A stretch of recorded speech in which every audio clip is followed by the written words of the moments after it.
Olá, graça e paz. Eu sou o pastor Paulo Cura, moramos aqui numa chácara, pela graça de Deus, desde ontem, à tardezinha, ventou bastante, mas não aconteceu nada de mal, mas a chuva veio e está chovendo, uma chuvinha gostosa, bem calma, até agora ainda está uma goteiração. Isso é muito bom, porque nós precisamos que chova, porque essa água vai ser filtrada e vai descer lá para o fundo do poço. Daqui uns dias nós vamos ter bastante água aqui de novo. Amém? Queridos, eu quero meditar com vocês hoje sobre ser cristão. O que é isso?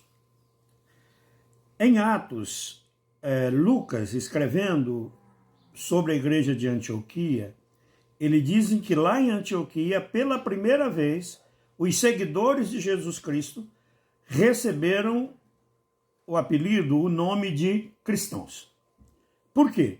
Porque eles viviam de uma maneira tão parecida com Cristo que eles passaram a chamá-los de pequenos Cristo, que é isso que significa lá no texto bíblico, ou seja, uma pessoa muito parecida com Cristo.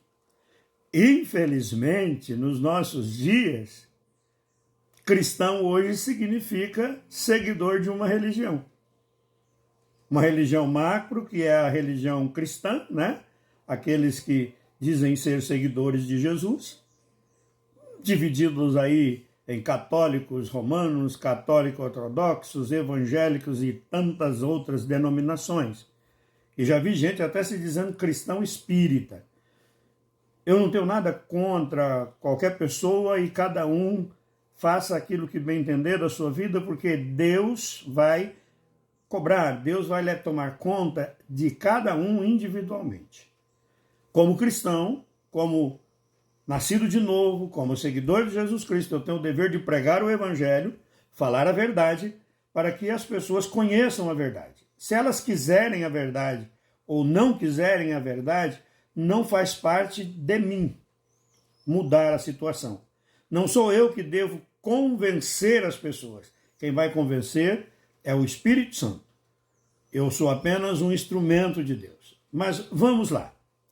Ser cristão, de verdade, é trabalhar o nosso caráter através dos ensinamentos da palavra de Deus, ensinamentos bíblicos, até que nós tenhamos um caráter e uma personalidade parecida com a personalidade de Jesus Cristo.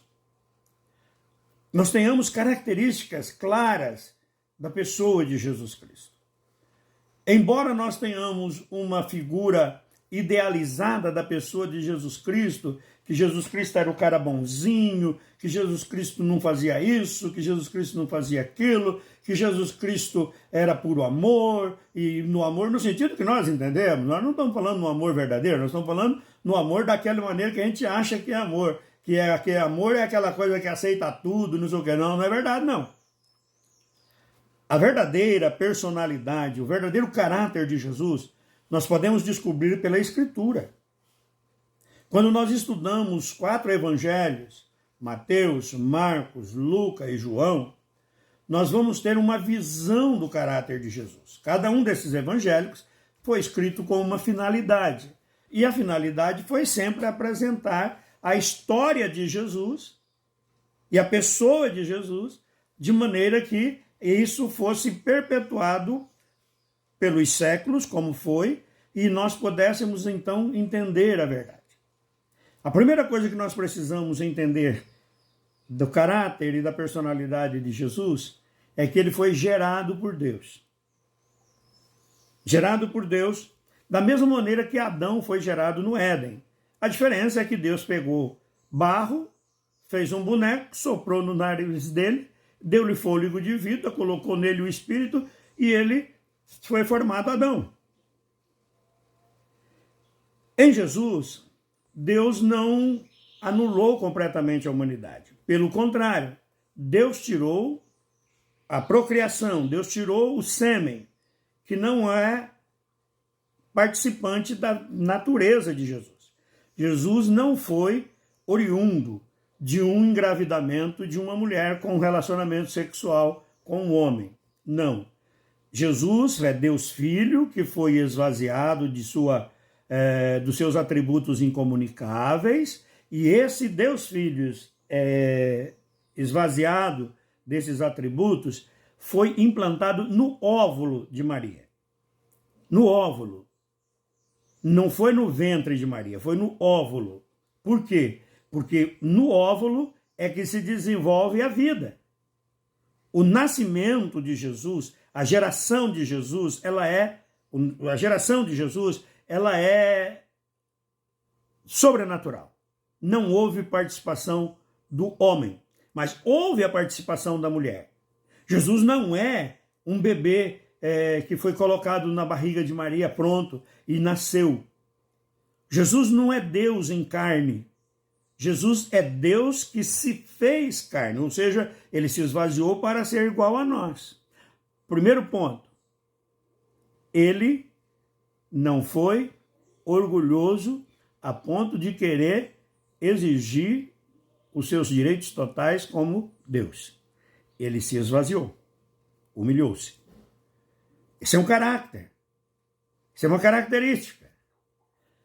A segunda coisa, ele era filho de Deus gerado no ventre de Maria. Ele tinha comunhão com Deus. Como? Ele era um homem de oração. Sempre você vai descobrir que Jesus estava em lugares particulares orando, lendo os evangelhos. Jesus sempre estava em lugares particulares orando. Jesus tirava tempo para estar sozinho com Deus. Ele era um homem de oração. Segundo, ele era extremamente dependente e obediente do Pai, de Deus. Ele mesmo diz isso. Ele diz, eu não posso fazer nada daquilo que o meu pai não faz. Ou seja, eu sigo o exemplo do meu pai. Se você está me vendo aqui, Jesus dizendo isso, aqui neste lugar, à beira do tanque de Betesda, com essa enormidade de enfermos, e eu vou curar um. Por que eu vou curar um? Porque esse um é aquele que eu vi meu pai curando. É aquele que eu recebi ordem do meu pai para curar. Então, olha, 3 características importantes de Jesus aqui. Primeiro, a humildade, sem orgulho. A segunda, oração. A terceira, a dependência de Deus. A dependência de Deus. Quero parar nesses 3 pontos. Não precisa mais que isso, não. Se eu quero ser um cristão de verdade, eu preciso primeiro ser humilde. Ser humilde não é uma pessoa pobre, embora eu não tenha bens materiais. Eu não sou pobre porque...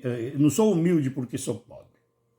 Eu sou humilde porque eu tomo a decisão de não me considerar superiores aos outros. Embora eu tenha muito conhecimento, eu estudei, eu li, eu aprendi, eu busquei, mas eu não sou maior nem melhor do que uma pessoa que está começando agora e que nem começou a estudar ainda. Está entendendo? Humildade. O segundo ponto é oração.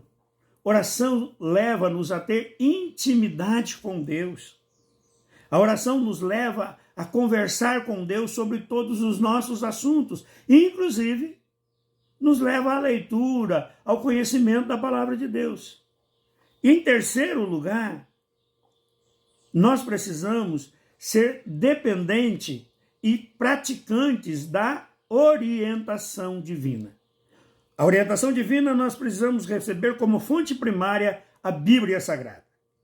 Olha, presta bem atenção, pratique o que a Bíblia manda praticar. Amar o próximo não apenas como a ti mesmo. Isso é para quem não conhece Jesus. Amar o próximo como Jesus amou. Amor sacrificial. Tenho que terminar por aqui, porque o tempo está acabando. Quem sabe um outro dia a gente fala mais sobre isso. Lembre-se, humildade,